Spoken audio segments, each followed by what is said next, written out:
यः सर्वाणि चराचराणि विधिवत् द्रव्याणि तेषां गुणान् पर्यायानपि भूतभावि भवतः सर्वान् सदा सर्वदा जानीते युगपत् प्रतिक्षणमतः सर्वज्ञ इत्युच्यते सर्वज्ञाय जिनेश्वराय महते वीराय तस्मै नमः।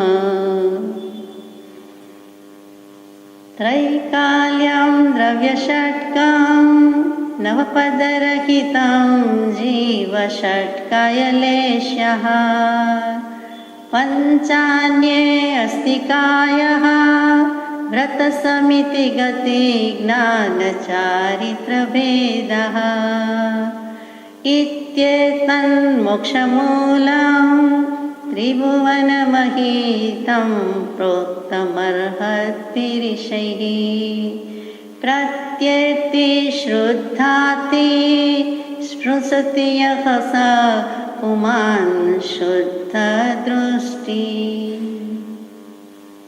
सत्श्रुतने नमस्कार, प्रत्येक शुद्धात्म द्रव्यने नमस्कार, અસીમ ઉપકારી આત્માને નમસ્કાર, તારક ત્રિપુટી ભગવંતને નમસ્કાર, મહાવિત્રોને નમસ્કાર, મહાવિત્રો સમાન મુરબ્બીઓ મુમુક્ષુને નમસ્કાર. પરમ કૃપાળુ દેવ પ્રણીત વચનામૃતજી પત્રાંક 699 મુંબઈ શ્રાવણ વિક્રમ સંવત 1952 એટલે કે તારીખ 10/8/1896 તારીખ 7/9/1896 દરમિયાન સમસ્ત સમગ્ર શ્રાવણ માસ દરમિયાન કોઈ પણ તિથિ તારીખે લખાયેલો પ્રસ્તુત પત્ર કોને લખાયો છે તે અનુપલબ્ધ છે, એટલે આપણે આગળ જઈએ છીએ. અનુસંધાન છે આગલા પત્રની સાથે, જે પંચાસ્તિકાયનો વિષય છે. તે પંચાસ્તિકાયનું સ્વરૂપ સંક્ષેપમાં કહ્યું છે. જીવ, પૂતગલ, ધર્મ, અધર્મ અને આકાશ એ 5 અસ્તિકાય કહેવાય છે. અસ્તિકાય એટલે પ્રદેશ સમૂહાત્મક વસ્તુ. એક પરમાણુ પ્રમાણે અમૂર્ત વસ્તુના ભાગને પ્રદેશ એવી સંજ્ઞા છે. અનેક પ્રદેશાત્મક જે વસ્તુ હોય તે અસ્તિકાય કહેવાય.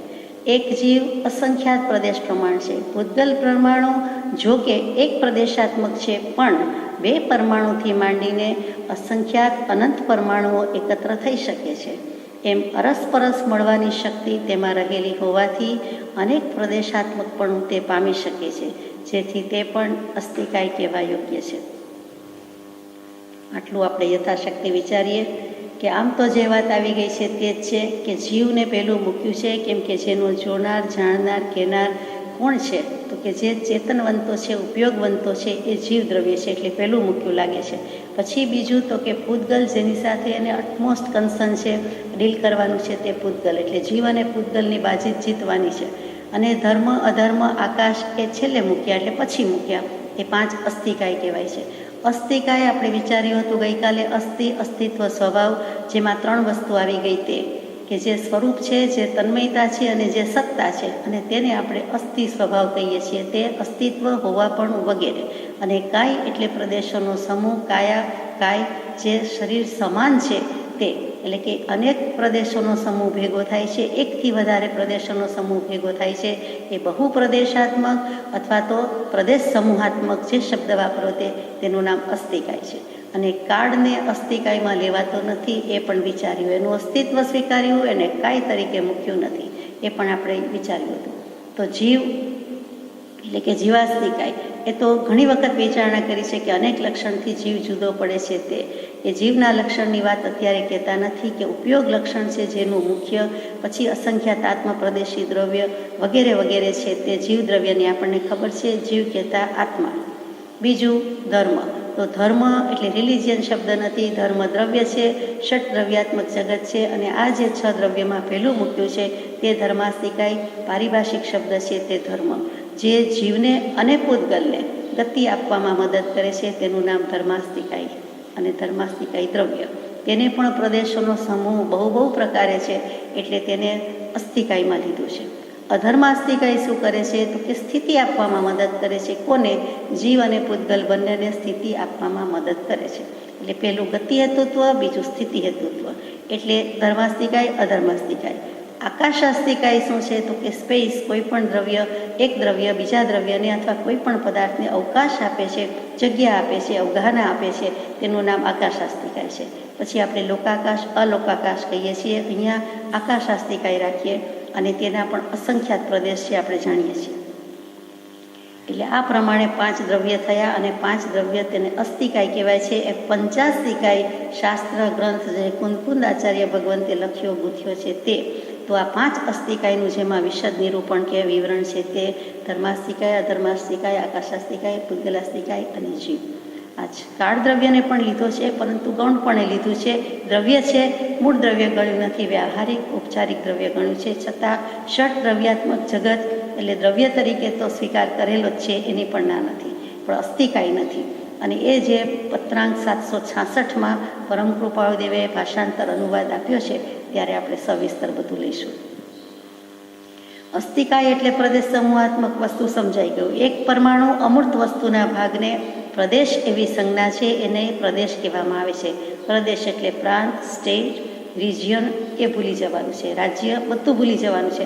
અહીંયા પ્રદેશ આ ટેકનિકલ કે પારિભાષિક શબ્દ છે અને તે જીનાગમમાં અને સ્પેશિયલી અહીંયા પંચાસ્થિકાયના અનુસંધાનમાં વાપરવામાં આવે છે. એટલે કે એક પરમાણુ પ્રમાણે અમૂર્ત વસ્તુના ભાગને, એબ્સ્ટ્રેક્ટ ફોર્મ છે, અરૂપી છે, અમૂર્ત છે, દેખીતી દેખાતું નથી એવું આ પ્રદેશ છે અને તે ભાગને પ્રદેશ એવી સંજ્ઞા છે. ફરીથી પૂતગલાસ્થિકાયના 4 વિભાગ પડે: સ્કંદ, દેશ, પ્રદેશ, પરમાણુ. અને પ્રદેશ અને પરમાણુનો ડિફરન્સ પણ હમણાં આપણે લઈએ છીએ, અત્યારે જ સાથે લઈએ કે જે સ્કંદ છે એ તો અનંત પૂતગલ પરમાણુનો મળેલો છે અને પરમાણુ છે એ એક જ છે, જુદું છે, એક જ પ્રદેશી છે, એટલે એને પ્રદેશ નથી. પોતે એક જ, મારે એક ભાઈ કે મારે એક બેન એમ નહીં, પોતે એક જ, પોતે જ જે ભાઈ કે બેન સ્વરૂપે છે તે, એટલે પોતે જ જે અંશે અવયવ રૂપે છે. કેવો? તો કે એક પ્રદેશી. અને એક પ્રદેશી કોણ? તો કે પૂતગલ પરમાણુ. પૂતગલના તો બધા ભાગ છે, પણ પરમાણુ એક જ પ્રદેશી છે. એનું આગળ સૂક્ષ્મમાં સૂક્ષ્મ, નાનામાં નાનું હોવાથી એનું કંઈ આગળ વિભાજન થઈ શકતું નથી. તેને આપણે પરમાણુ કહીએ છીએ, જાણીએ છીએ. અને સ્કંદ છે એ આવા અનંત પૂતગલ પરમાણુ વર્ગણાનો બનેલું સ્કંદ છે. વચ્ચે જે રહ્યું તે દેશ અને પ્રદેશ. તો કે દેશ કોને કહેવાય? તો કે સ્કંદથી નાનો અને સ્કંદના બુદ્ધિ કલ્પિત ભાગને દેશ કહેવામાં આવે છે. એટલે કે આપણે મેનમેડ કહીએ તેમ આપણે જીવ જે પ્રકારે સ્કંદ હોય એના જેટલા ભાગ કરવા હોય બુદ્ધિથી કરી શકીએ છીએ અને તે ભાગને દેશ કહેવામાં આવે છે. એક મોટી વસ્તુના જે રીતે ટુકડા પાડવા હોય, જે રીતે ભાગ કરવા હોય એ રીતે, એટલે બુદ્ધિ કલ્પિત ભાગને દેશ કહેવાય છે. પ્રદેશ શું છે એ હવે આવે છે કે સ્કંદ કે દેશ એમાં મળેલા અતિ સૂક્ષ્મ જેનો વિભાગ ન થઈ શકે તેવો નિર્વિભાજ્ય અંશ જો કોઈ હોય તો તે પ્રદેશ છે. તો પછી પરમાણુની વ્યાખ્યા શું? તો કે પ્રદેશ છે એ સ્કંદ અને દેશમાં મળેલો છે, એટલે એમાં ભેગો છે, જોઈન્ટ છે, એની અંદર છે, કનેક્ટેડ છે.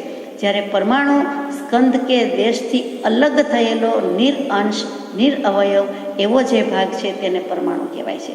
એક જ પ્રદેશી, એક કણ જેટલું આપણે કહીએ તેમ એટલું જ દેખાતું તો છે નહીં, અને વૈજ્ઞાનિકો શોધીને થાક્યા છે અને થાકશે તો પણ આ અણુ પરમાણુ જે જીનાગમ કહે છે તે કેવલનાની ભગવાન સિવાય કોઈ શોધી શકવાનું નથી, એ પણ નિર્વિવાદ છે. એટલે ફરીથી પ્રદેશ પરમાણુનો ડિફરન્સ શું? કે પ્રદેશમાં સ્કંદ અને દેશની અંદર જ રહેલા છે, એમાં મળેલા છે, ભેગા છે, અને એવા અતિ સૂક્ષ્મ કે જેનો હવે વિભાગ થઈ શકશે નહીં. એક લાડવાની અંદર બધા સ્કંદ કે લોટ કે દળિયા કે છે, હવે ઝીણામાં ઝીણો કણ લઈએ પણ એ લાડવાની અંદર પડેલો મળેલો છે, જુદો પડ્યો નથી, એની સાથે છે. એટલે કે જોઈન્ટ ફેમિલીની જેમ સંયુક્તપણે રહેલો છે. પેલું વિભક્ત છે, એકલું અટુલું દ્રવ્ય જુદો પડી ગયો છે, તેને સ્કંદ કે દેશથી જુદા પડેલા અવયવ વિનાના, અંશ વિનાના, અને કેવું હોય તો પોતે જ અંશ, પોતે જ અવયવ, પોતાનું જ એક અસ્તિત્વ, અને તેનું આગળ કંઈ વિભાજન ન થઈ શકે તેનું નામ પરમ અણુ. પાતળામાં પાતળું, ઝીણામાં ઝીણું, નાનામાં નાનું તે સ્વરૂપ, અને પૂતગલનું સ્વરૂપ. ચારેય પૂતગલ કહેવાય છે: સ્કંદ, દેશ, પ્રદેશ અને પરમાણુ. એટલે સૌથી મોટું ને સૌથી નાનું એટલે સ્કંદ અને પરમાણુ. આગળ જઈએ. અહીંયા જે વ્યાખ્યા મૂકી છે, એક પરમાણુ પ્રમાણે અમૂર્ત વસ્તુના ભાગને પ્રદેશ એવી સંજ્ઞા છે. બીજી વ્યાખ્યા કે વસ્તુ સાથે પ્રતિબદ્ધ નિર્વિભાજ્ય સૂક્ષ્મ અંશ, તેનું નામ પ્રદેશ. અનેક પ્રદેશાત્મક જે વસ્તુ હોય તે અસ્થિકાય કહેવાય. આવી ગયું. એક જીવ અસંખ્યાત પ્રદેશ પ્રમાણ છે, એટલે કોઈ પણ જીવ નિગોદનો હોય તો નિગોદનો, જેનું સ્વરૂપ દેખાતું નથી. પાણીના જીવો, પૃથ્વીકાયના જીવો, જીવ માત્ર કયો એટલે જીનાગમ પ્રમાણે એનું અસ્તિત્વ છે, લિવિંગ બિઈંગ છે, એને ઉપયોગ છે, જીવ છે, ચેતન છે, એટલે એને અસંખ્યાત પ્રદેશ છે. કીડી તો હજી ઘણી મોટી કહેવાય, પણ નાનામાં નાનું કૂંથવા અથવા એનાથી પણ સૂક્ષ્મ જંતુ અને એનાથી પણ ન દેખી શકાય એવા જીવો જે છે, સૂક્ષ્મ જીવો ને બાદર જીવો, એ કોઈ પણ જીવ હોય એને અસંખ્યાત પ્રદેશ છે. સંકોચ વિકાસને કારણે નાના મોટા થઈ શકે છે, પણ એના ટોટલ મૂકો એક શબ્દમાં કેવું હોય તો એને અસંખ્યાત પ્રદેશ છે જ. કીડી હોય કે કુંજર એટલે હાથી થાય, પરંતુ એ આત્મપ્રદેશ સંકોચ વિકાસની શક્તિ છે. ગાય પ્રમાણે પરિણમે, કબૂતર પ્રમાણે થાય, દેવ પ્રમાણે થાય, નારક પ્રમાણે થાય કે મનુષ્ય પ્રમાણે થાય, પણ એ આત્મપ્રદેશની સંકોચ વિકાસની શક્તિ છે. પૂતગલ પરમાણુ જોકે એક પ્રદેશાત્મક છે, પણ 2 પરમાણુ, 3 પરમાણુ, 4, 10, 7 એમ કહેતા સંખ્યાત, અસંખ્યાત અને અનંત પરમાણુઓ એકત્ર થઈ શકે છે. પરમાણુમાં આપણે દલીલ કરી શકીએ કે એક પ્રદેશી છે તો એને પણ કાળની જેમ અસ્થિકાય ન કહેવો જોઈએ. બહુ પ્રદેશ ક્યાં છે? એકમાત્ર પરમાણુ છે, પૂતગલનો જ એક વિભાગ છે. તો તરત જ ભગવાન જવાબ આપે છે કે એમાં 1, 2, 3, 4, 5, 7, 10થી માંડીને સંખ્યાત, અસંખ્યાત, અનંત પ્રદેશો ભેગા થવાની શક્તિ રહેલી છે, એકત્ર થઈ શકે છે, કે એનામાં પોટેન્શિયાલિટી પૂરેપૂરી છે, એમ છે જ. એટલે એમ અરસપરસ મળવાની શક્તિ રહેલી હોવાથી અનેક પ્રદેશાત્મકપણું તે પામી શકે છે, જેથી તે પણ અસ્થિકાય કહેવા યોગ્ય છે. એટલે ધર્મદ્રવ્ય અસંખ્યાત પ્રદેશ પ્રમાણે થયું, અધર્મ દ્રવ્ય એ પણ અસંખ્યાત પ્રદેશ પ્રમાણે થયું, અને આકાશ દ્રવ્ય એ પણ અસંખ્યાત, સંખ્યાત કે અનંત ત્રણેય રીતે પ્રદેશ પ્રમાણ હોય છે. એમાં 3 કહેવું એ ઠીક લાગતું નથી, કેમ કે આકાશાસ્તિકાયના 2 ભાગ પડે છે, લોકાકાશ અને અલોકાકાશ. એટલે ધર્માસ્તિકાય, અધર્માસ્તિકાય લોક સુધી જ છે, અલોકમાં જઈ શકતું નથી. પણ આકાશાસ્તિકાય પોતે તો છે, પોતે તો બધાને ઓપન ચેલેન્જ આપે છે કે આ દ્રવ્ય અમારું એવું છે કે તમને અવકાશ આપી, અવગા આપવાની શક્તિ ધરાવે છે, પરંતુ ધર્મ અધર્મ દ્રવ્ય ત્યાં જઈ શકતા નથી, ગતિ સ્થિતિ થઈ શકતી નથી. એટલે કોઈ પણ જીવ કે કોઈ પણ પૂતગલ ત્યાં ગતિ સ્થિતિ કરી શકતું નથી, માટે અલોકાકાશ છે. તો અલોકાકાશના અનંત પ્રદેશ કયા? આકાશાસ્તિકાયમાં. અને લોકાકાશ જ્યારે કહીએ છીએ ત્યારે એના અસંખ્યાત પ્રદેશ કહેવાના છે. એટલે અસંખ્યાત અને અનંત આવે છે, કોઈને સંખ્યાત પ્રદેશ નથી. આટલી વાતમાં ધર્માસ્તિકાય, અધર્માસ્તિકાય, આકાશાસ્તિકાય ત્રણેયના પ્રદેશ એક સરખા અસંખ્યાત પ્રદેશ. અને પૂતગલાસ્તિકાયના કેટલા? જીવાસ્તિકાય, જીવના પણ અસંખ્યાત પ્રદેશ. પૂતગલના કેટલા છે? તો કે પૂતગલમાં ભાગ પડે છે, એને સંખ્યાત પણ હોય, અસંખ્યાત પણ હોય, અનંત પણ હોય, અને એક પ્રદેશ એવું પરમાણુ પણ હોય. એટલે એકથી માંડીને અનેક હોઈ શકે, સંખ્યાત, અસંખ્યાત, અનંત, એને બધું જ હોય. પૂતગલની બાજી, એનું સામ્રાજ્ય ઘણું વિશાળ છે, બધું જ સમાય, બધું જ ખપે. એમ જે 5 અસ્થિકાયના એક મેકાત્મકપણાથી, એટલે કે એકમેકમાં ભળી જાય છે, અરસપર છે, પરસ્પર છે, એવું જે કંઈ છે તે એમાં આ લોકની ઉત્પત્તિ છે. એટલે આ 5 અસ્થિકાય બંને 5 રહેલા છે, પરસ્પર રહેલા છે, બધા પોતપોતાનો રોલ ભજવે છે, અસ્તિત્વ સાચવી રાખે છે. એનાથી આ લોકની ઉત્પત્તિ છે. લોક ઇન્વર્ટેડ કોમાસમાં છે, એટલે આ જગત, આ દુનિયા, અખિલ બ્રહ્માંડ, સમસ્ત સૃષ્ટિ, 14 રાજલોક, ત્રિભુવન, ત્રિલોક, જે કહેવાતું હોય તે, એ બધું જ આમાં આવી ગયું. એકેય પૃથ્વી, દુનિયા, અંશ માત્ર આ જ્ઞાન કે આ ક્ષેત્રની બહાર નથી તેવો લોક, કે જેમાં આ 5 દ્રવ્ય છે. અર્થાત લોક એ 5 અસ્થિકાયમય છે. આ પંચાસ્તિકાયનું કૃપાદેવ કહે છે કે સ્વરૂપ સંક્ષેપમાં કહ્યું છે, સારાંશ રૂપે કહી દીધું છે. પ્રત્યેક જીવ અસંખ્યાત પ્રદેશ પ્રમાણ છે, તે જીવો અનંત છે. એક પરમાણુ એવા અનંત પરમાણુઓ છે, 2 પરમાણુ એવા એકત્ર મળેલા દ્વિઅણુસ્કંદ અનંતા છે. એમ 3 પરમાણુ એકત્ર મળેલા એવા ત્રિઅણુ અંક સ્કંદ અનંતા છે. 4 પરમાણુ એકત્ર મળેલા એવા ચતુષ્અણુ સ્કંદ અનંતા છે. આ બધા સ્કંદ અનંતા, એટલે 1, 2, 3, 4 બોલી જઈએ, 5, 6, 7, 8, 9, 10 બોલીએ, પછી જેટલું બોલવું લખવું હોય તેટલું આમાં એવા અનંતા સ્કંદ છે. એટલે સંખ્યા 29 આંકડા સુધી સંખ્યા આવે. પછી અસંખ્યાત કયા, ઇન્યુમરેબલ કહીએ તે, અને ત્યાર પછી અનંત એટલે લિમિટલેસ, ઇન્ફિનિટ. તો તેમ 11 પરમાણુ યાવત 100 પરમાણુ, સંખ્યાત પરમાણુ, અસંખ્યાત પરમાણુ તથા અનંત પરમાણુ એવા અનંતા સ્કંદ છે. આમ આપણે સ્કંદ એટલે ખભો કહીએ, ખભો આપણે બોલીએ છીએ પણ ખરેખર એનો શબ્દ છે સ્કંદ. એવી જ રીતે વૃક્ષ, ફળ, ફૂલ, ડાળ, શાખા જે કહીએ તો એ શાખા પણ સ્કંદ શબ્દનો અર્થ છે. અહીંયા સ્કંદ છે તે આ પૂતગલાસ્તિકાયનો મોટામાં મોટો ભાગ છે તે છે. આગળ જઈએ. ધર્મ દ્રવ્ય એક છે તે અસંખ્યાત પ્રદેશ પ્રમાણ લોકવ્યાપક છે. અધર્મ દ્રવ્ય એક છે તે પણ અસંખ્યાત પ્રદેશ પ્રમાણ લોકવ્યાપક છે. આકાશ દ્રવ્ય એક છે તે અનંત પ્રદેશ પ્રમાણ છે, લોકાલોક વ્યાપક છે. એટલે લોક અને અલોક બંને લઈએ ત્યારે આકાશાસ્તિકાયના અનંત પ્રદેશ છે, પરંતુ એકલું લોક પ્રમાણ લઈએ ત્યારે આકાશ અસંખ્યાત પ્રદેશાત્મક છે. કાળ દ્રવ્ય એ 5 અસ્તિકાયનો વર્તનારૂપ પર્યાય છે, એટલે ઉપચારિક દ્રવ્ય છે. વસ્તુતાએ તો તે પર્યાય જ છે, સમય પર્યાય જ છે. કાળ દ્રવ્ય પર્યાય જ છે, પરંતુ અહીંયા દ્રવ્ય રૂપે પણ લીધું છે કેમ કે અસ્તિકાયનો વર્તનારૂપ પર્યાય કીધેલો છે, જે વર્તી રહ્યું છે તે. અને કાળ દ્રવ્ય પણ છે એ સીધી સાબિતી આપણે ગઈકાલના પત્રમાં યથાશક્તિ વિચાર્યું છે કે ભલે એ દ્રવ્ય છે, ભલે એ અસ્તિકાય નથી, પરંતુ દ્રવ્ય તો છે ને છે જ. એક પળ, બે પળ એટલે કે પળ વિપળથી માંડી વર્ષ આદિ પર્યંત જે કાળ સૂર્યની ગતિ પરથી સમજાય છે તે વ્યવહારિક કાળ છે. આ નિશ્ચય કાળનું સ્વરૂપ જુદું, આ વ્યવહારિક કાળનું સ્વરૂપ આવ્યું કે પળ વિપળ, સેકન્ડ, મિનિટ, કલાક, દિવસ, અઠવાડિયું, પખવાડિયું, મહિનો, યુગ, વર્ષ અને પછી જે કાંઈ આગળ કહેવાતું હોય તે છે. 20 કરોડાકરોડ સાગરોપમ કહીએ, અનંત કાળ ચક્ર કહીએ, 7 પેઢીની વાત મૂકીએ, આવતીકાલની વાત મૂકીએ, એટલે કાળ તો છે જ. ભૂતકાળ, ભવિષ્યકાળ, વર્તમાનકાળ એ જે કંઈ છે તે સૂર્યની ગતિ પરથી સમજાય છે, કેટલાક ચંદ્રની ગતિ પરથી કહે છે, પણ જ્યારે દિવસ રાતનું માપ આવે ત્યારે હંમેશા સૂર્યની વાત આવે. તો એ રીતે વ્યવહારિક કાળ છે. જિનાગમમાં જો કે ચંદ્રમાસ ઉપરથી વધારે કહેવામાં આવે છે અને એનું પંચાંગ જરા જુદું પણ પડે છે કે જે વધારે માન્ય કરવા યોગ્ય છે, કેમ કે 6 દિવસની વધઘટ થતી હોય છે. સેકન્ડ અને એનો સૂક્ષ્મમાં સૂક્ષ્મ ભાગ, એટલી ગતિ પણ કોની કેટલી છે અને કેટલો ફેરફાર આવે છે તે જે 6 દિવસની તિથિ વધે અને 6 ઘટે, આખા વર્ષમાં 12 તિથિનો જે ડિફરન્સ આવે છે તે ત્યાં ક્ષય વૃદ્ધિમાં લઈ લે છે, સમાવેશ કરી દે છે. અને એ ચંદ્રમાસ પ્રમાણે ગણતરી છે, એટલે કે 30 દિવસનો કે 29.5 દિવસનો એક મહિનો એમ નથી, પરંતુ ત્યાં 28 દિવસનો એક મહિનો, પછી તો કલાક, મિનિટ, સેકન્ડમાં બધી ગણતરી છે, માપ છે. તો એ જીન પંચાંગ, જૈન પંચાંગ. તો આ વ્યવહારિક કાળ છે એમ શ્વેતાંબર આચાર્યો કહે છે, અને દિગંબર આચાર્યો પણ એમ જ કહે છે કે એ વ્યવહારિક કાળ છે, પરંતુ વિશેષમાં વધારામાં આટલું કહે છે કે લોકાકાશના એક એક પ્રદેશે એક એક કાલાણુ રહેલો છે, જે અવર્ણ, અગંધ, અરસ, અસ્પર્શ છે અને અગુરુ લઘુ સ્વભાવના છે. લોકાકાશ જરૂર સમજ્યા, એનો એક એક પ્રદેશ એટલે આખો આકાશ, એની એક એક રજકણ તલભર જગ્યા કહીએ તેમ, એટલું એક એક પ્રદેશે એક એક કાલાણું રહેલું છે. એટલે જેટલા અસંખ્યાત પ્રદેશ એટલા અસંખ્યાત કાલાણું એમ થઈ ગયા.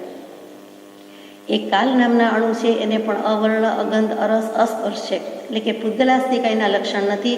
પૂતગલના લક્ષણ શું? વર્ણ, ગંધ, રસ, સ્પર્શ હોય તેને પૂતગલ કહેવાય. અને પૂરણ અને ગલન જેનો સ્વભાવ છે, સડન, પડન ને વિધ્વંસન જેવો સ્વભાવ છે, જેનો સ્વભાવ છે તે પણ પૂતગલ કહેવાય. જ્યારે આ કાળની વાત ચાલે છે તો એક એક પ્રદેશે એક એક કાલાણું અને અવર્ણ, અગંધ, અરસ અને અસ્પર્શ છે. અને તે કાલાણુઓ વર્તના પર્યાય અને વ્યવહારિક કાળને નિમિત્ત ઉપકારી છે. આ વર્તના પર્યાયની જ વાત છે અને એ વ્યવહારિક કાળને નિમિત્ત ઉપકારી છે. વર્તના પર્યાય પોતે જ છે કાલદ્રવ્યની છે અને એ નિમિત્તની અપેક્ષા એ ઉપકારી થાય છે તેમ કહેવું છે. Excuse me. તે કાલાણુઓ દ્રવ્ય કહેવા યોગ્ય છે પણ અસ્તિકાય કહેવા યોગ્ય નથી. આપણે વાત આવી ગઈ છે, કાલાસ્તિકાય કહેવાતું નથી, કાળ દ્રવ્ય છે પરંતુ અસ્તિકાય કહેવા યોગ્ય નથી. કેમ કે એકબીજા તે અણુઓ મળીને ક્રિયાની પ્રવૃત્તિ કરતા નથી, જેથી બહુ પ્રદેશાત્મક નહીં હોવાથી કાળ દ્રવ્ય અસ્તિકાય કહેવા યોગ્ય નથી. આપણે વાત યથાશક્તિ વિચારી છે કે અસ્તિકાય નથી, પ્રદેશોનો સમૂહ નથી, એક એક સમય મળીને થાય છે, સળંગ નથી. ભલે એ અવકાશ નથી, એક સમય પછી બીજો સમય, ત્રીજો સમય, તો પણ તેને તે રીતે પ્રદેશ છે એમ કહેવાતું નથી, પ્રદેશનો સમૂહ થતો નથી, કેમ કે કાલનો એક એક અણુ છૂટો છૂટો અને છૂટો છે, એકબીજાથી અલગ અસ્તિત્વ ધરાવે છે, છૂટા જ છે. એટલે કે દ્રવ્યની સ્વતંત્રતા, ગુણની સ્વતંત્રતા અને પર્યાયની સ્વતંત્રતા, આ ત્રણેયની સ્વતંત્રતા છે અને એ જીનાગમની વિશિષ્ટ ભેટ છે. અને એટલે આ કાલનું દ્રવ્ય પણ સ્વતંત્ર જ પરિણમન કરે છે. એ ભલે વર્તના છે, એ ભલે વ્યવહારથી કહેવાતો હોય, પરંતુ વસ્તુ તો આમ જ છે કે બહુ પ્રદેશાત્મક નથી, એટલે અસ્થિકાય તો નહીં જ ચાલે. અને વિવેચનમાં પણ પંચાસ્થિકાયમાં તેનું ગૌણ સ્વરૂપ કહીએ છીએ, ગૌણ રૂપે કહીએ છીએ, એટલે દ્રવ્ય તરીકે લીધું છે પણ ગુણ પરથી શબ્દ આવ્યો તે ગૌણ છે. એટલે કે દ્રવ્યની પ્રધાનતાથી કીધું છે, ગુણની પ્રધાનતાથી કહ્યું છે, પર્યાયની પ્રધાનતાથી કહ્યું છે. કઈ રીતે કહ્યું છે? તો કે ગૌણ રૂપે કહીએ છીએ, એટલે ગુણ પણ ખરો અને પર્યાય પણ ખરી, એ આ કાલ દ્રવ્યનું સ્વરૂપ કહ્યું.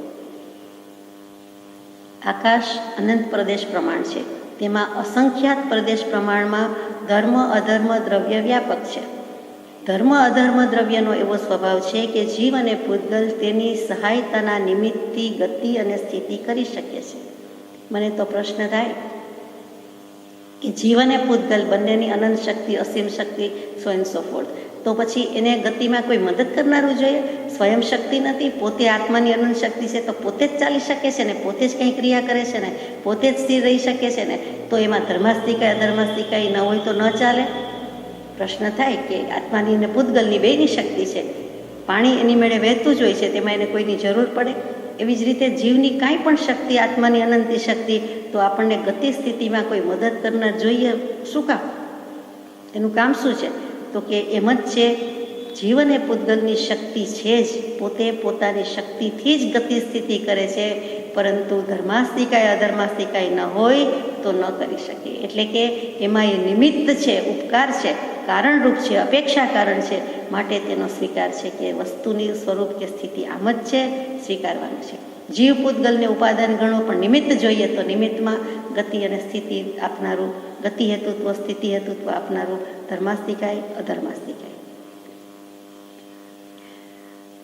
જેથી ધર્મ અધર્મ દ્રવ્યના વ્યાપકપણા પર્યંત જ જીવ અને પૂતગલની ગતિ સ્થિતિ છે, અને તેથી લોક મર્યાદા ઉત્પન્ન થાય છે. એટલે ત્યાં ડિમાર્કેશન લાઈન આવી કે ત્યાં બંને જુદા ક્યાં પડે, લોકાકાશ અલોકાકાશ. તો કે ગતિ સ્થિતિ હવે જીવ પૂતગલની અટકી ગઈ, એટલે ત્યાં લોકની મર્યાદામાં આવી ગયું. લોકાકાશ સુધી જ જઈ શકે, હોઈ શકે, એટલે ત્યાં લોકનું સ્વરૂપ બંધાઈ ગયું. નહીંતર તો અલોકાકાશને બધું હોય તો 14 રાજલોક કે 3 લોક જુદા ક્યાં પડે? કેવી રીતે પાડવા? પણ આ કારણથી પડી શકે છે કે આટલું લોક અને આટલું અલોક. બહુ સુંદર મૂક્યું છે શ્રી તત્વાર્થ સૂત્ર, એટલે બીજું નામ મોક્ષશાસ્ત્ર, એનો 5મો અધ્યાય અને 5મા અધ્યાયના એક પછી એક સૂત્રો અહીંયા ધીમેકથી આવી ગયા છે. આપણે ટૂંકમાં લઈએ તો નાણો હો, 5મા અધ્યાયનું એક સૂત્ર છે, ના અણો હો, નાણું નહીં નાણો હો, એટલે કે ન અણો હો, એટલે કે અણુ પરમાણુને પ્રદેશ હોતા નથી. બીજું સૂત્ર એમાં મૂક્યું છે, એટલે આમ 12મું સૂત્ર છે કે લોકાલોક કે લોકાલોકાકાશે અવગાહ, એટલે કે લોકાકાશે અવગાહ, એટલે 4 દ્રવ્યો સંસ્કૃતમાં સંક્ષિપ્ત સૂત્રમાં બધું કહી દેવાની અદ્ભુત શૈલી છે કે લોકાકાશમાં ધર્માસ્તિકાય અધર્માસ્તિકાય આકાશાસ્તિકાય અને પૂતગલાસ્તિકાય 4 દ્રવ્યો રહેલા છે. પછી ધર્માધર્મય કૃત્સ્ને, એટલે કે ધર્મ અને અધર્મ બંને દ્રવ્ય સંપૂર્ણ લોકાકાશમાં રહેલા છે. કૃત્સ્ને શબ્દ આવ્યો, એમાં આપણને એમ થાય કે હથેળી જેટલું કે આંગળી જેટલું કે ફૂટ જેટલું કે 100-200 ફૂટ બાકી રહી જતું હશે, અમુક સ્ક્વેર ફીટ બાકી રહી જતા હશે, તો ભગવાન કહી દે છે કે સંપૂર્ણ, તલભર કે રજભર જગ્યા બાકી નથી. ધર્માસ્તિકાય અધર્માસ્તિકાય સંપૂર્ણ લોકાકાશમાં વ્યાપ્ત છે, રહેલા છે. ત્યાર પછીનું સૂત્ર એક પ્રદેશાદિશુ ભાજ્ય પૂતગલાના, તો કે એનો શું અર્થ થાય કે લોકાકાશના એક પ્રદેશથી આરંભીને લોકાલોકના અસંખ્યાત પ્રદેશ સુધીમાં પૂતગલ દ્રવ્ય પણ રહેલું છે. લોકાલોક પ્રમાણ અસંખ્ય પ્રદેશ સુધીમાં પૂતગલ દ્રવ્ય રહેલું છે, સ્કંદ છે અને અસંખ્ય પ્રદેશ છે પોતાના પૂતગલના, એ આવી રીતે રહેલું છે. એક પ્રદેશાદિશુ, એટલે એક પ્રદેશથી માંડીને, કારણ કે પૂતગલને પરમાણુને એક પ્રદેશ પણ છે, એટલે પરમાણુથી માંડીને આખું પૂતગલ જે કંઈ છે તે પણ લોકાકાશના એક પ્રદેશથી માંડીને, પ્રદેશ પણ નાનામાં નાનો વિભાગ લીધો છે, પરમાણુ એનાથી જરાક મોટો, પણ એ પ્રદેશ પરમાણુમાં પ્રદેશ બીજાની સાથે જોઈન્ટ છે, પરમાણુ એનાથી જોઈન્ટ નથી, જુદો પડી ગયેલો છે. આપણે વિચાર્યું તો એ ત્યાંથી માંડીને, એટલે કે પરમાણુને બાકાત રાખ્યો નથી જ્ઞાની પુરુષે જ્ઞાનમાં, એને પણ લઈ લીધો. રજ જેટલું રજની રજનું રજ પણ અસ્તિત્વ તો છે, માટે પૂતગલ પણ આવી ગયું, પરમાણુ પણ આવી ગયું, સ્કંદ પણ આવી ગયા.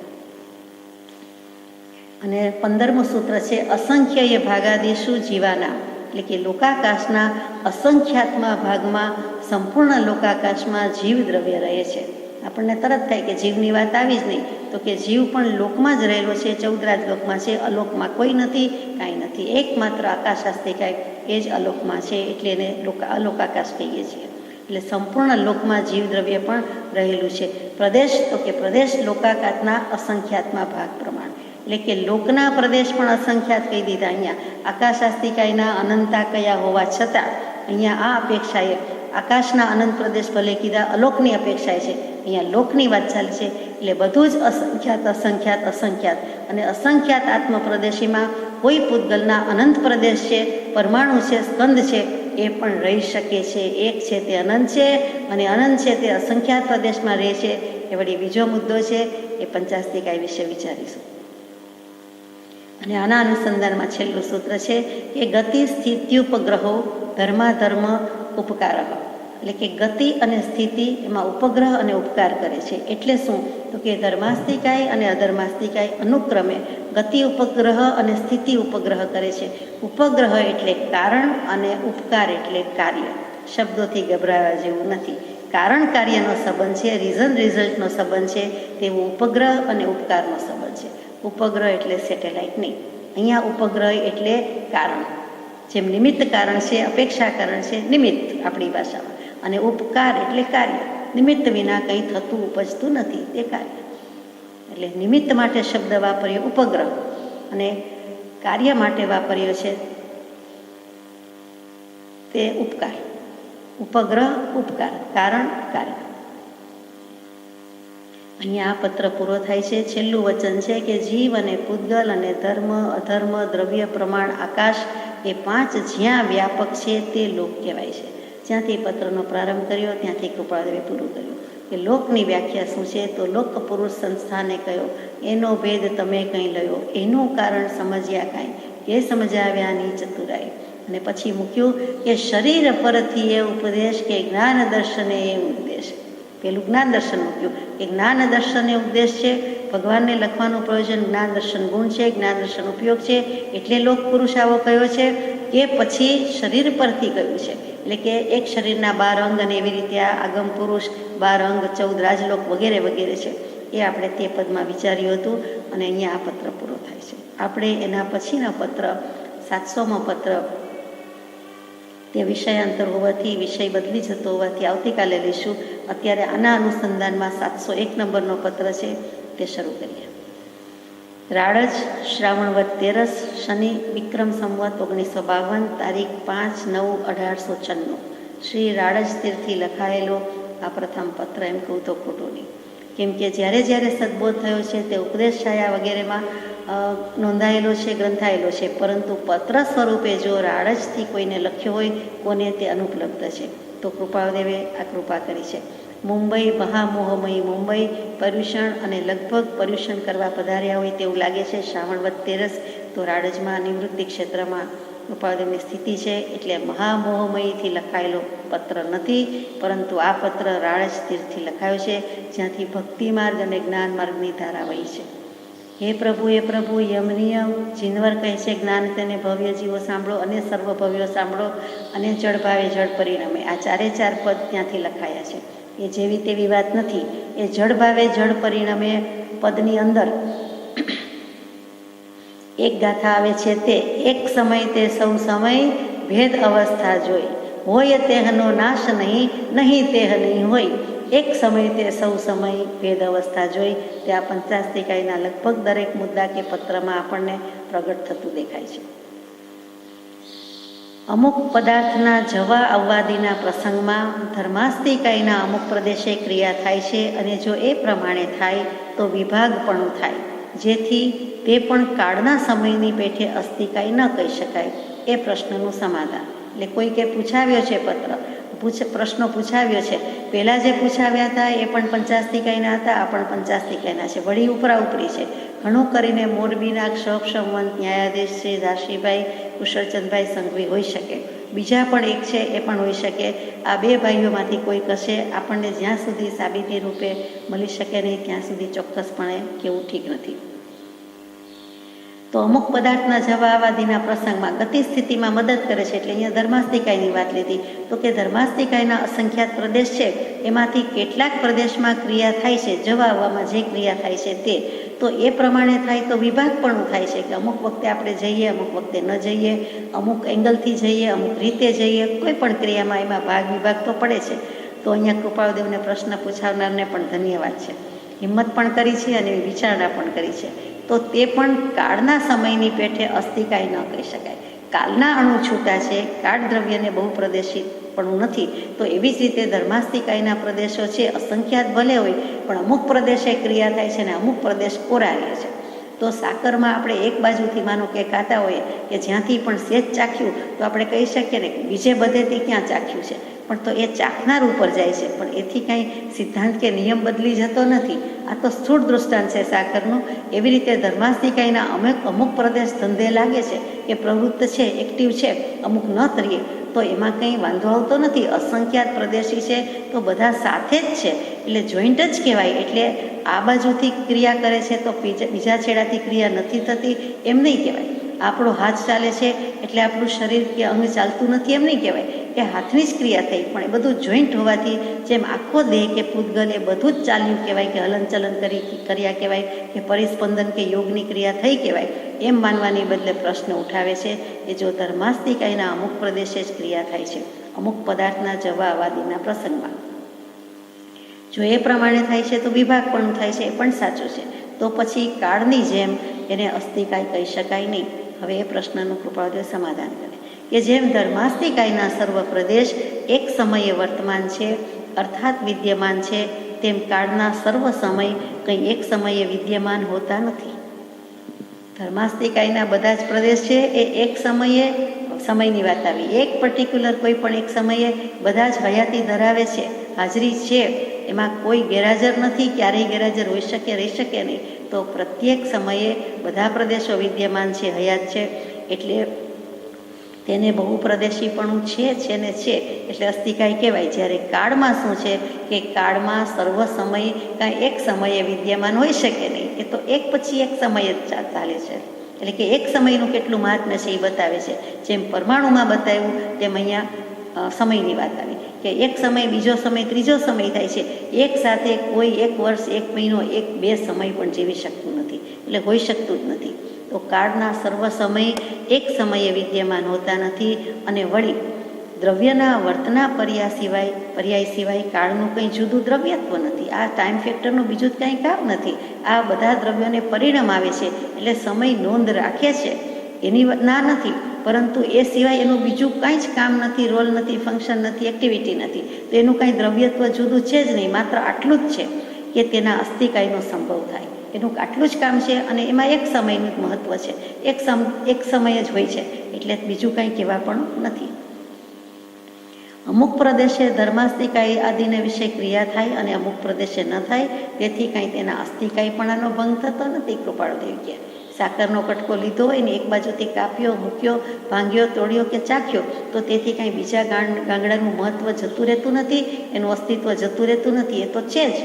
તો એવી જ રીતે કહે છે કે એમ એક પ્રદેશાત્મક દ્રવ્ય હોય કે અસંખ્યાત પ્રદેશ હોય, તો અહીંયા અસંખ્યાત પ્રદેશ દ્રવ્ય હોય ધર્માસ્તિકાય, તો એમાં અમુક ક્રિયા થઈને અમુક ન થઈ તો એમાં કંઈ વાંધો આવતો નથી, એ દ્રવ્ય મટી જતું નથી, અસ્થિકાયપણાનો ભંગ પણ થતો નથી. શું કામ? તો કે અસ્થિ સ્વભાવ કહેતા જ 3 વસ્તુ લીધી હતી, એ 3 વસ્તુની વાત આવી. સત્તા એટલે એનું પેલું અસ્તિત્વ, વિદ્યમાનપણું, હયાતી. બીજું સત્તા પછી તન્મયતા કે તેમય છે, પોતે પોતાનામાં છે, અને સાવ પોતાનામાં છે ત્યારે તો એને સ્વભાવ પર્યાય જ છે, વિભાવ પર્યાય છે જ નહીં. એટલે કે 13 વસ્તુ આવી. અહીંયા ધર્માસ્તિકાયની વાત કરીએ છીએ અને એને તો સ્વભાવ પર્યાય જ છે, આપણે જાણીએ છીએ. બીજું તો એને બગડી જવા પણ કાંઈ રહેતું નથી, વિકાર વિભાવ ફેરફાર કંઈ થતો નથી. અને ત્રીજી જે વસ્તુ લીધી હતી તે સ્વરૂપ, એટલે કે સત્તા છે, તન્મયતા છે અને અસ્થિતા છે, એટલે કે હોવાપણું છે. આ 3 વસ્તુનો સરવાળો, તેનું જ નામ આપણે સ્વરૂપ કહીએ છીએ. એટલે કે અસ્થિ છે, સત્તા છે અને તન્મયતા છે, અને તેનું નામ સ્વરૂપ, અને તે તો તેનું છે. એટલે કે અસ્થિકાયપણાનો ભંગ તો થતો નથી. એના બહુ પ્રદેશો તો છે ને છે જ. માત્ર એક પ્રદેશાત્મક દ્રવ્ય હોય, તેને સમૂહાત્મક થવાની તેમાં યોગ્યતા ન હોય તો અસ્થિકાયપણાનો ભંગ થાય. કારણ કે તરત જ હવે પરમાણુ ઉપર લઈ જાય કે પૂતગલાસ્થિકાયમાં, કે એ તો એક પ્રદેશી છે, એને તમે પૂતગલાસ્થિકાયમાં લઈ લીધું અને આ અમારા કાળને લેતા નથી. એટલે અહીંયા કૃપાળુદેવે કહી દીધું કે ભલે એક પ્રદેશાત્મક દ્રવ્ય છે પૂતગલ પરમાણુ, પણ એનામાં બહુ પ્રદેશપણાની જોઈન્ટ થવાની શક્યતા, યોગ્યતા બધી જ રહેલી છે. એટલે કે પોટેન્શિયાલિટી પૂરેપૂરી છે. જો ન હોય તો અસ્થિકાયપણાનો ભંગ થાય, પરંતુ છે માટે તેને અસ્થિકાય કહેવું જ પડે અને કહીએ છીએ. પરમાણુ એક પ્રદેશાત્મક છે તો પણ તેમાં બીજા પરમાણુઓ મળી તે સમૂહાત્મકપણું પામે છે, ગ્રુપ થઈ જાય છે, બંચ થઈ જાય છે, માટે તે અસ્થિકાય, પૂતગલાસ્થિકાય કહેવાય છે. વળી એક પરમાણુમાં પણ અનંત પર્યાયાત્મકપણું છે. આ વળી પાછું બીજું પોઈન્ટ આવ્યો કે એક પરમાણુ પણ એમાં અનંત પર્યાયાત્મકતા શક્તિ રહેલી છે. એટલે કે દ્રવ્ય ગુણ પર્યાયની જે સ્વતંત્રતા છે, જે નિજ શક્તિ રહેલી છે, એનો પાછો અહીંયા પરિચય કરાવે છે કે ભલે એક જ પરમાણુ અને એક જ પ્રદેશી, પણ પર્યાય એમાંથી અનંત થાય કે અનંત પ્રકારે પરિવર્તન પામી શકે છે, એના સ્ટેજીસ બદલી શકે છે. એટલે એ અનંત પર્યાયાત્મકતા છે. અને કાળના એક સમયમાં કંઈ અનંત પર્યાયાત્મકપણું નથી. કાળમાં એવું છે જ નહીં. અનંત પર્યાય કાળને કીધેલી જ નથી. એક સમયથી જ વાત છે. એક સમય, એક પર્યાય.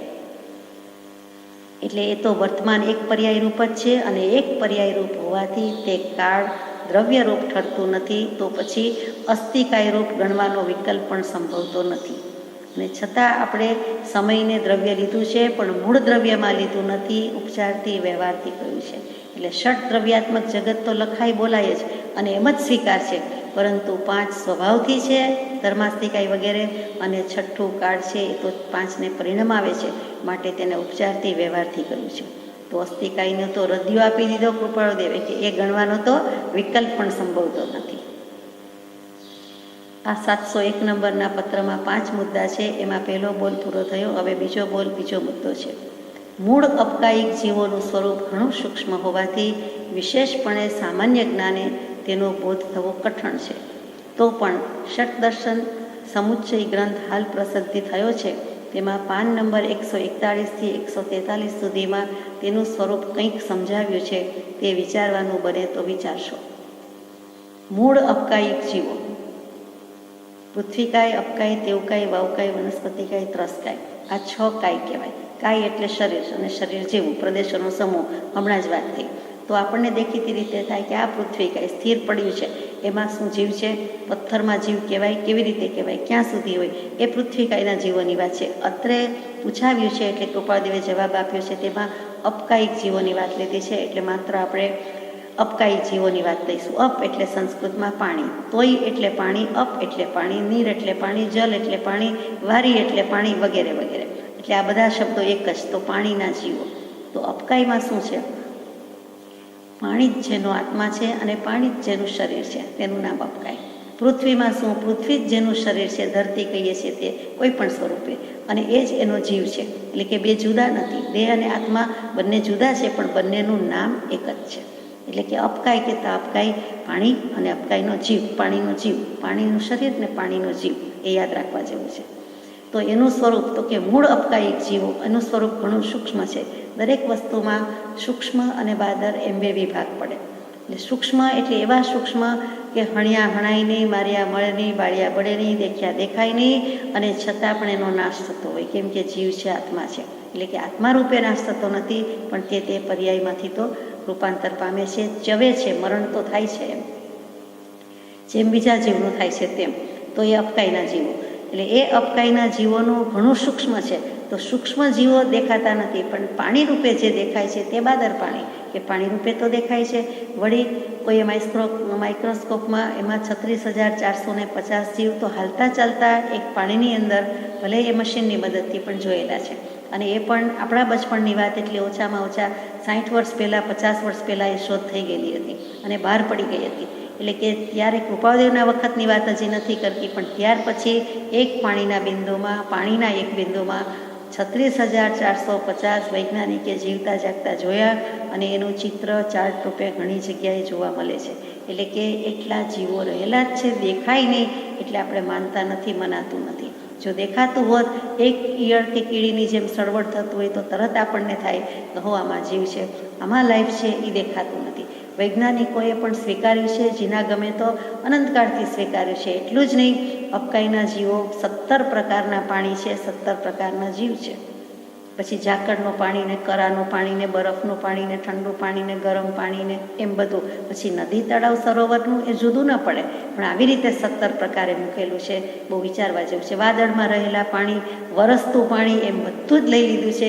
જ્ઞાનની બહાર કાંઈ વસ્તુ નથી, કેમ કે કેવલ જ્ઞાન, નથિંગ બટ નોલેજ, એનાથી બહાર શું હોઈ શકે? કાંઈ ન હોઈ શકે.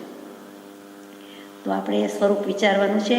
એમાં ત્રીજા બોલનું અનુસંધાન છે, એટલે ત્રીજો બોલ વાંચીએ છીએ, પછી વિચારીએ કે અગ્નિ અથવા બીજા બળવાન શસ્ત્રથી અપકાયિક મૂળ જીવ નાશ પામે એમ સમજાય છે.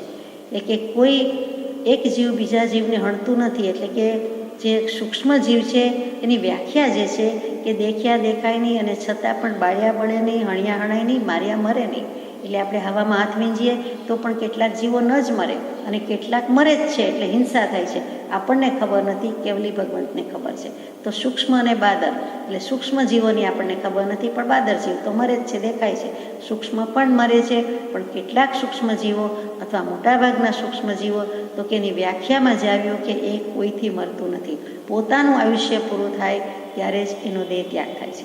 આપણે ગમે તેટલું કરીએ તો તે જીવ મરી શકે નહીં. એવા સૂક્ષ્મ દેખાતા જ ન હોય, એટલે તો કે છતાં હવામાં અસ્તિત્વ ધરાવે છે. તો કે અસ્તિત્વ ધરાવે છે, દેખાતા નથી. એવા બાદર જીવ પણ છે, તો કે એ બાદર જીવ મરી શકે છે. ફરીથી અગ્નિ અથવા બીજા બળવાન શસ્ત્રથી, એટલે આપણે ધોકો, લાકડી, સાંભેલુંથી માંડીને દસ્તો, જે કાંઈ બળવાન વસ્તુ આપણને યાદ આવતી હોય તે, તો એવા શસ્ત્રથી અપકાયિક મૂળ જીવ નાશ પામે એમ સમજાય છે. હવે એ તો બરાબર કે એને અગ્નિનો સંસ્પર્શ થાય એટલે પણ એ નાશ પામે. માનો કે પાણી ગરમ થાય તો તરત જ એમાંના જંતુ મરી જવાના છે, અથવા પાણીના જીવ મરે છે તો એ મરી શકે છે. એવી જ રીતે આ બળવાન શસ્ત્રથી કાંઈ હોય તો એ પણ મરે છે. ધોકા મારીએ તો હિંસા થાય જ છે, જીવ મરે જ છે, વગેરે. હવે અત્રેથી વરાળ આદિ રૂપે થઈ જે ઊંચે આકાશમાં વાદળા રૂપે બંધાય છે, તે વરાળ આદિ રૂપે થવાથી અચિત થવા યોગ્ય લાગે છે, થતું નથી.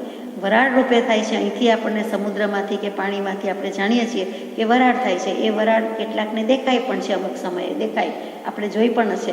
અને એ વરાળ ઊંચે ચડીને છેક વાદળું બંધાય છે. તો હવે એ પાણી અચેત કહેવાય. તો કે વરાળ આદિ રૂપે થવાથી અચિત થવા યોગ્ય લાગે છે કે હવે આપણી પાસેથી ગયું અને વરાળનું પાણી કહેવાય, અને પછી હવે અચેત થઈ જશે, એટલે કે મૂળ પાણીનો જીવ નાશ પામ્યો એમ લાગે છે. પરંતુ વાદળા રૂપે બંધાઈ જઈને ફરીથી સચેતપણું પામવા યોગ્ય છે. એટલે ટ્રાન્ઝિશન પીરિયડ જ છે વચ્ચેનું ઊંચે ચડવાનું જે છે તે. જેવું વાદળમાં ભળી જાય છે કે વાદળા બંધાય છે, એટલે ત્યાં પાછું એનામાં લાઈફ તો છે જ, એટલે સચેત છે કે જે પાણી પાછું વરસે છે તે વરસાદ રૂપે જમીન પર પડીએ પણ સચેત હોય છે. એ વરસતું પાણી પણ સચેત, વાદળાનું પાણી સચેત, પહેલાંની ભૂમિકા સચેત, અને પડે છે ત્યારે પણ સચેત. એ અચેત થઈ જતું નથી, કારણ કે સ્વાભાવિક રીતે પડે છે. આપણે પાડ્યું હોય અને મરે એ જુદી વાત છે, અને ઉપરથી પડે અને આ રીતે ન મરે એ પણ એટલી જ વાત છે, સાચી વાત છે. એટલે કે સચેત છે. નહીંતર જીવ લઈ બેસે કે તો અમથુંય મરી ગયું ઉપરથી પડ્યું તો, હવે એ અચેત કહેવાય. તો એ અચેત પાણી નથી, એ વોરી શકાય નહીં. સાધુ સાધ્વીજી ભગવાનથી અને આપણાથી પણ કેટલીક વખત બધા માને છે, અછત હોય તો વાપરે છે, પરંતુ એ પાણી સચેત કહેવાય, સજીવન કહેવાય. માટી આદિની સાથે મળવાથી પણ તે સચેત રહી શકવા યોગ્ય છે. માનો કે જમીનમાં ભળી ગયું, માટી ઉપર ગયું, ખેતરમાં ગયું, ક્યાંય પણ ગયું તો તે પણ સચેત તો છે જ, એટલે કાંઈ એ અચેત થઈ ગયું નથી. એટલે પાછું માટી પોતે સચેત છે, પૃથ્વીકાય. અને પૃથ્વીકાય અને અપકાયનો સંગઠિયો થયો એટલે વળી દોષપાપ તો થયા જ, પણ અહીંયા દોષપાપની વાત નથી, પરંતુ પાણી સચેત કે અચેત, તો કે 100% સચેત, એટલે કે એમાં લાઈફ છે. સામાન્યપણે અગ્નિ જેવું માટી બળવાન શસ્ત્ર નથી, એટલે તેવું હોય ત્યારે પણ સચેતપણું સંભવે છે. અગ્નિના સ્પર્શમાં હોય, હોળી માતા ચાલતી હોય અથવા તો આગ લાગી હોય, અને ત્યારે આપણે કહીએ કે ચાલો પાણી નાખી દીધું તો એ પાણી ઠરી જવાનું, પાણીના જીવ મરી જવાના. આગ ઠારવા માટે કરતા હોય તો પાણી ઠરી જવાનું નથી, પણ પાણી મરી જવાનું છે. તો કે પાણીનો જીવ ગયો એ બરોબર છે, પણ એ અગ્નિ અથવા એના જેવું કોઈ બળવાન શસ્ત્ર હોય તો, પરંતુ માટી કંઈ એવું બળવાન શસ્ત્ર નથી, એટલે ત્યાં તો સચેતપણું સંભવે છે પોતાનું અને બીજા જીવનું. એટલે અહીંયા પાણીના જીવનું સ્વરૂપ ભગવાને મૂક્યું છે, પરંતુ બહુ ટૂંકમાં મૂક્યું છે. ષટ દર્શન સમુચ્ચય ગ્રંથમાં ઓરિજિનલી જે હરિભદ્ર સુરીજીએ લખ્યો છે તે આપણને મળે છે. તો એમાં જે લખ્યું છે તેનું સંસ્કૃતમાં છે, તો ગુજરાતીમાં આપણે થોડોક વિચાર કરીએ કે હાથી અને હાથણી, તો હાથણીના ગર્ભમાં રહેલો હાથીનો જીવ એટલે કે હાથીનું બચ્ચું, તો એ કોઈ પણ ગર્ભને લાગુ પડે છે, પણ ન જાણે કેમ તે ભગવંતોએ હાથીનું અને એવું જ કંઈક દૃષ્ટાંત મૂકેલું છે. તો એ ગર્ભમાં રહેલું, હાથણીના ઉદરમાં રહેલું જે પાણી અને એમાં રહેલો ગર્ભ એટલે બિલકુલ ઈયળની જેમ સળવળ થતો હોય, અથવા બિલકુલ થોડાક જ દિવસ થયા હોય, મનુષ્યાણીને પણ લાગુ પડે, મનુષ્ય માતાને લાગુ પડે, પરંતુ એમાં કંઈક ફરક હોવાથી અહીંયા હાથણીનું જ દૃષ્ટાંત મૂક્યું છે. અને એનો શબ્દ મૂક્યો છે જે એમ્બ્રોયો કે ગર્ભ આપણે કહીએ છીએ એમ કહેવાની બદલે એને કલલ શબ્દ છે. હજી ઈયળ જેટલું પણ અસ્તિત્વ નથી થયું, એથી પણ નાનું છે, એટલે કે દેખાય પણ નહીં એમ કહીએ તો ચાલે. અને મૂળ શું દેખાય છે તો કે એકલું પાણી રહેલું છે. જેમ પેટમાં પાણી છે તેમ જ આ ગર્ભાશય પેટમાં રહેલું પાણી, અને તે પાણી જેવું એકદમ પાતળું છે. કદાચ પાણીથી પણ સહેજ પાતળું થતું હોય તો નવાય નહીં. અને છતાં એવી જ રીતે ઈંડા અને બચ્ચા, તો કે ઈંડા રૂપે ઈંડામાં તે પક્ષીનું શરીર તો છે જ, જેનું ઈંડું હોય તેનું શરીર છે. કંઈ છાંચ કે પૂંછડી કે શિંગડા કે કંઈ આપણને દેખાતું નથી, જાણીએ છીએ કોઈ પણ ઇન્દ્રિય એમ દેખાતી નથી, પરંતુ તે પાણી જ છે અને તે પાણીમાં પેલું શરીર આકાર લેતું હોય છે. તો અહીંયા પાણીના જીવની વાત છે એટલે આપણે એની સાથે સંબંધ છે. તો કે એકલું પાણી અને પેલો જીવ તો જુદો જ છે, પણ પાણી પોતે પણ સચેત છે, એ પણ જીવ છે. એટલે કે બિલકુલ પાણી જેવું પાતળું તે પણ જીવ કહેવાય છે, સચેત છે. અતાડિત જલ પણ સચેત છે. સંસ્કૃતમાં અતાડિત શબ્દ વપરાય છે. તાડન કરવું એટલે મારવું, પીટવું, કૂટવું વગેરે. એટલે કોઈ પણ રીતે પાણી ફેંકીએ, ઉપરથી ધાર કરીએ, આપણને નાયગ્રા ધોધ જોવાનું ગમે, પાલવે ફાવે, કારણ કે ધોધ જેવો ધોધ ને પાણી જેવું પાણી, ગમે તેટલી હાઈટ પરથી પડતું હોય, ગમે તેટલું શુક્લ હોય, ગમે તેટલું સફેદ હોય, આત્માની નિર્મળતા પાસે તો કાંઈ જ નથી. અને વળી આપણે થોડા મલકાઈએ હરખાઈએ કે અમે નાયગ્રા ધોધ જોયો, તો એ વખતે શું થયું હતું કે આપણે કેટલો બધો કર્મબંધ બાંધ્યો, અને એટલો બધો કર્મબંધ બંધાઈ જાય ને તે વખતે આયુષ્યનો બંધ હોય તો આપણે ત્યાં પાણી થઈને રહેવાનું, જન્મવાનું પણ આવી જાય. એટલે આ વિચાર કરવા જેવી વાત છે. તો કે પાણી જેવું પાણી છે, અને આત્માની નિર્મળતા, સફેદી, શુદ્ધ, શુક્લ ધ્યાન, શુક્લ લેશિયા વગેરે પાસે તો કોઈની શુદ્ધિ, શુક્લતા ટકી શકે એમ નથી. તો પછી ત્યાં જોવા જઈને આપણે શું જોઈએ? તો પ્રભુ શ્રીજી કે જ્યાં જશો ત્યાં માટી પાણીને ઢેફા, શું જોવાના છો? ધૂળ માટીને ઢેફા. આત્મા જોયો કોઈએ એ આપણને યાદ આવી જાય. તો પાણીની વાત કરતા હતા. અતાડિત જલ એટલે કે છેક એટલી હાઈટ પરથી પડતું હોય, આપણે હાથ ઊંચો રાખીને પાડતા હોઈએ, નળ ઊંચો હોઈને પડતું હોય, શાવર ઉપર હોઈને નીચે પડતું હોય, એ જોયેલું છે. એમાં ને એમાં હાઈટનો ડિફરન્સ છે કે બીજું, તો પણ આપણને એમ થાય કે આ તુલના કરવા માટે છે કે બંને પાણી છે, તો કે તડિત થયેલું છે, પડતું જળ છે, તો તે પણ સચેત છે. કાંઈ એ કુદરતી થોડું છે. શાવર છે તો આપણે ગોઠવેલું છે, ફોસેટ, નળ ગોઠવેલા છે, અને ધોધ હોય, ઝરણું હોય એ કુદરતી છે, તો પણ તે સચેત છે, એનામાં જીવ છે. એટલે કોઈ પાણીને ભગવાને બાકાત રાખ્યું નથી. પર્વતમાંથી ફૂટતું ઝરણું હોય તો એ પણ છે. અને અતાડિત જલ એટલે કે કોઈએ કાંઈ કર્યું નથી, સ્વાભાવિક જલ છે, બાંધ્યું નથી, બંધ બાંધ્યા નથી, પણ કુદરતી રીતે વહેતું પડતું છે, તે પણ સચેત. અને આપણે જો કંઈ સાધન સગવડથી કરીએ છીએ તો એ પણ સચેત છે. પછી એવા અગ્નિની જેમ અત્યંત આઘાત અથવા તો પ્રત્યાઘાત, અગર તો એકદમ જ કોઈ ઘા પડે છે અને મરી જાય છે એ બને છે, એની ના નથી. પોતાની મેળે પડે છે એ પાણી પણ જીવતો છે જ, એમ સાબિત કર્યું છે. કોઈ શસ્ત્રથી આઘાત પામેલું નથી એવું અતાડિત જલ છે, અને તાડિત મારેલું ભણેલું નથી તે પણ સચેત તો છે જ. મૂત્ર વગેરે પદાર્થ સચેત કહેવાય કે અચેત કહેવાય? તો કે મૂત્રાશયથી, શરીરના કોઈ ઓર્ગનથી, મૂત્રાશયથી એટલે કે કેયુબી, કિડની, બ્લેડર અને યુરેટર, તો કે એમાંથી ગમે ત્યાંથી પસાર થઈને આવેલું પાણી છે, અને તેમાંથી બહાર પડતું પાણી છે, પ્રવાહી છે, અને છતાં એ સજીવ નથી? તો કે સજીવ નથી. ત્યાં ના પાડી છે. એ પાણી જ છે, પરંતુ તે સજીવ નથી, તે સચેત નથી. એટલે આ સૂક્ષ્મમાં સૂક્ષ્મ સ્વરૂપ. તો કે પણ આપણે એમાં દોષ તો માનીએ છીએ, તો કે દોષ એટલે માનીએ છીએ કે એ બહાર પડ્યા પછી તરત જ બીજો બધો સંયોગ મળે છે, બીજી બધી રીતે જે અશુચિ પેદા થાય છે, અને એમાં તરત જ વિધિન નો ટાઈમ સમૂળચીમ જીવની ઉત્પત્તિ થાય છે. એટલે સમૂળચીમ જીવ એટલે ઓટોમેટિક જન્મી જતા જે અશુચિના 14 સ્થાનક છે, કફમાં, બળખામાં, ઝાડામાં, પરુમાં, વીર્યમાં, એ જે બધા લોહીમાં એ પડ્યું રહે છે તો વાસ મારે જ છે. વર્ણગંધ રસસ્પર્શ બદલાઈ જાય છે, પહેલાંય બદલાયેલા છે, એથી વધારે બદલાય છે, તો એ ત્યાં સચેત છે. એ વાસ આવે પોતાના પસીનાની ગંધ હોય કે મૂત્ર વગેરે પદાર્થની હોય, એ જ સમજવાનું કે બેક્ટેરિયા, જીવાણુ, જે શબ્દ વાપરતા હોય તે, એમાં જમ્સ કહીએ અથવા તો જીવની ઉત્પત્તિ થાય છે. પરસેવાથી ઉપજી જાય છે તેવી જૂં વગેરે તો બધાને જ ઘણો અનુભવ છે, જોયેલું છે, જાણેલું છે. તો એ તો ઉત્પન્ન થાય જ છે, પરંતુ આ તો આમ જ નથી દેખાતા એવા જીવો પણ ઉત્પન્ન થાય છે. તો જ ગંધ આવે, તો જ ખરાબ વાસ આવે, એટલી જ સાચી વાત છે. તો તે રીતે એ સચેત થાય છે, પણ પહેલાં તો સજીવ સચેત નથી. એવી રીતે લાકડી જેવા શસ્ત્રથી કે પાણી ડોળીએ છીએ, વાપરીએ છીએ, હલાવીએ છીએ, વલોવીએ છીએ, તો એ બધું જ સચેત છે. અને પછી પ્રચંડ આઘાત પામે છે એટલે અચેત થઈ જાય છે, યાને કે એ મરી જાય છે, એ બને છે. પરંતુ પહેલેથી એ મરેલું નથી, એ જીવતો હતો જ. બરફ સચેત છે, માટે બરફને 22 અભક્ષ્યમાં મૂકેલું છે કે જૈન ધર્મ ફોલો કરતા હોય, સૈદ્ધાંતિક રીતે સ્વીકાર સાથે સમજ પ્રમાણે અનુભવથી કરતા હોય તો બરફ વાપરતા નથી. બહાર પણ વપરાય નહીં, છતાં વાપરવો પડે તો વાપરે, શેક વગેરે કરવો પડે તો દવા સારવાર તરીકે કરે, ઉપચારથી કરે, એવા ખેદથી કરે, વિષાદથી કરે, પરંતુ રીતસરના હોંશથી, ટેસ્ટથી તો બરફનો ગાંગડો જૈન બચ્ચું ખાઈ શકે જ નહીં. જે જાણે છે, સમજે તે વાપરી શકે નહીં, ખાઈ શકે નહીં.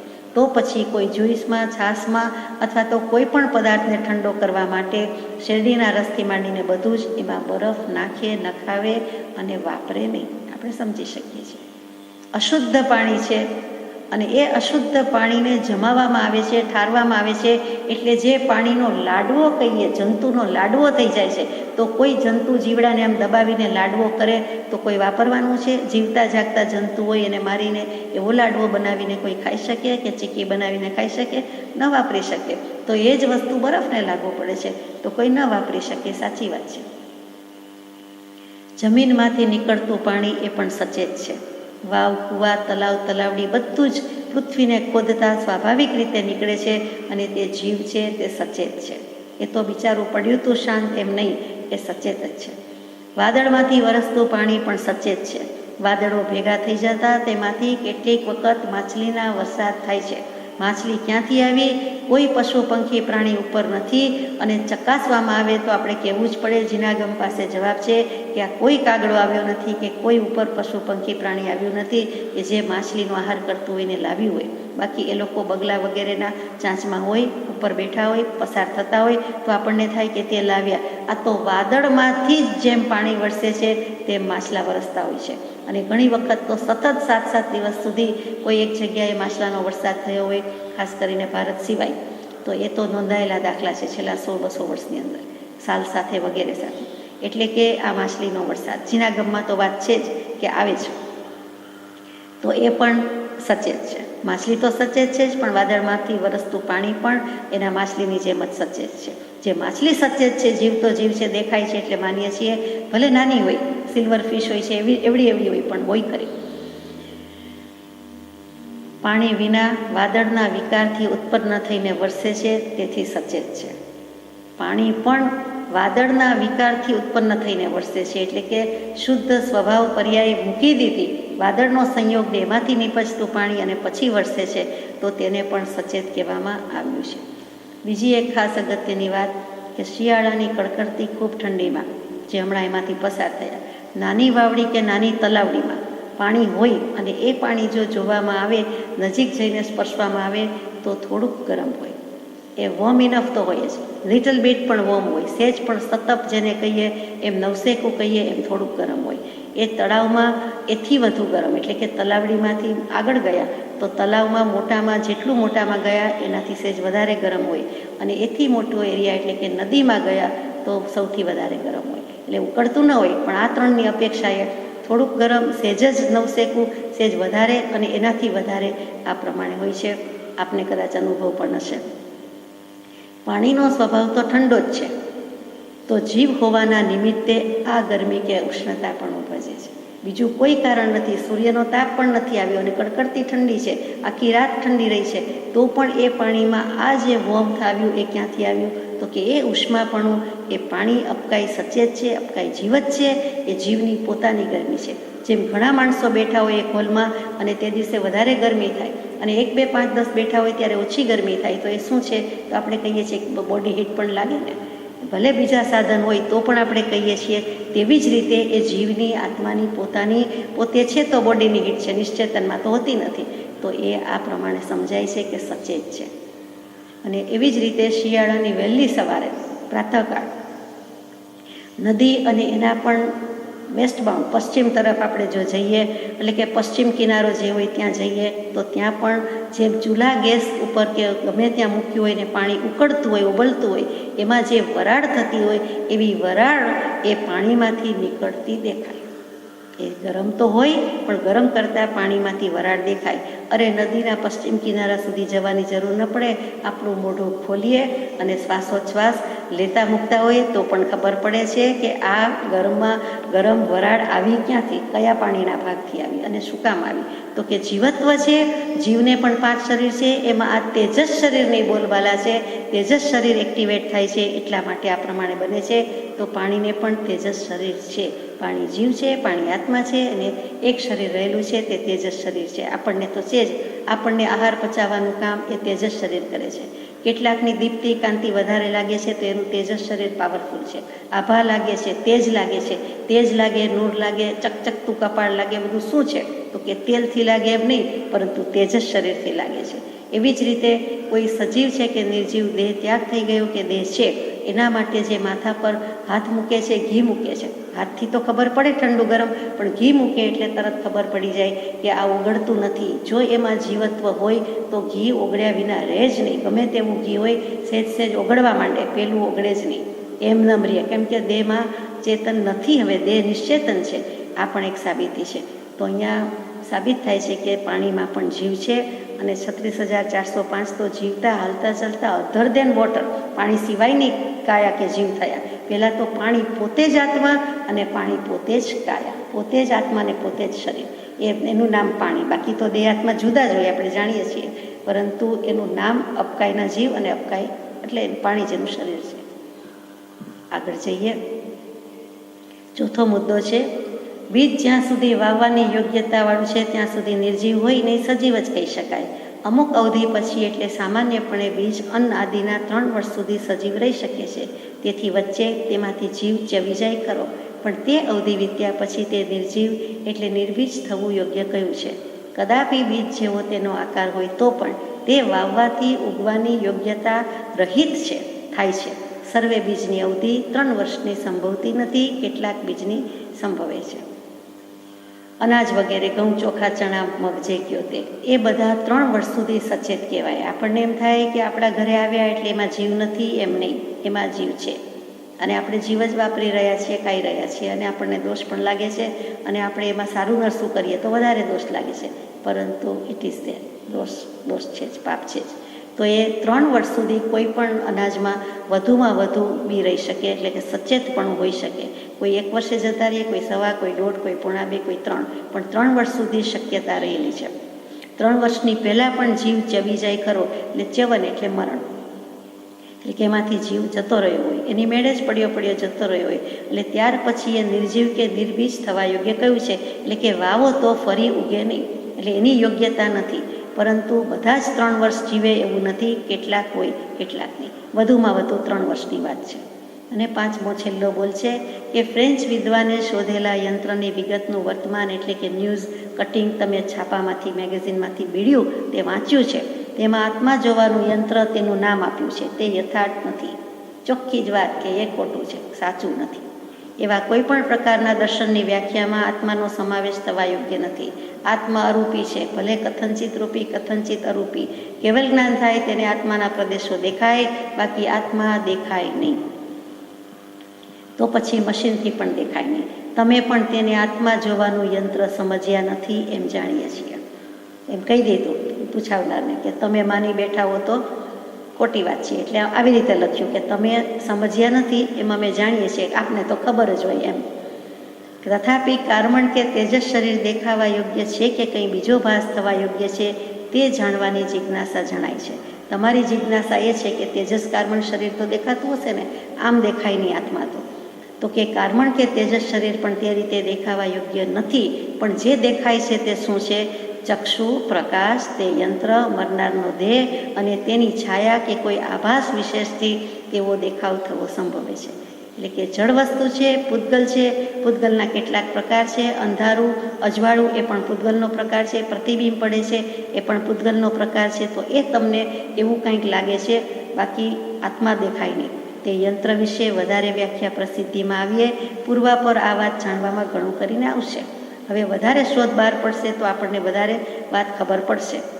હવાના પરમાણુઓ દેખાવા વિશેમાં પણ કંઈક તેઓના લખવાની વ્યાખ્યા કે જોયેલા સ્વરૂપની વ્યાખ્યા કરતાં પર્યાયાંતર લાગે છે. હવામાં આપણને રજકણ દેખાય છે તો એમ થાય કે આ પૂતગલ, આ પરમાણુ હોવું જોઈએ, તો નથી. કૃપાદેવ કહે છે કે હવાથી ગતિ પામેલા કોઈ પરમાણુ સ્કંદ, વ્યાવહારિક પરમાણુ કંઈ વિશેષ પ્રયોગે દૃષ્ટિગોચર થઈ શકવા યોગ્ય હોય તે દૃષ્ટિગોચર થવા સંભવે છે. પણ હજુ તેની વધારે કૃતિ પ્રસિદ્ધ થયે સમાધાન વિશેષપણે કરવું યોગ્ય છે.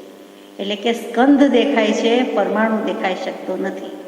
સજાત્મ સ્વરૂપ પરમાણુ.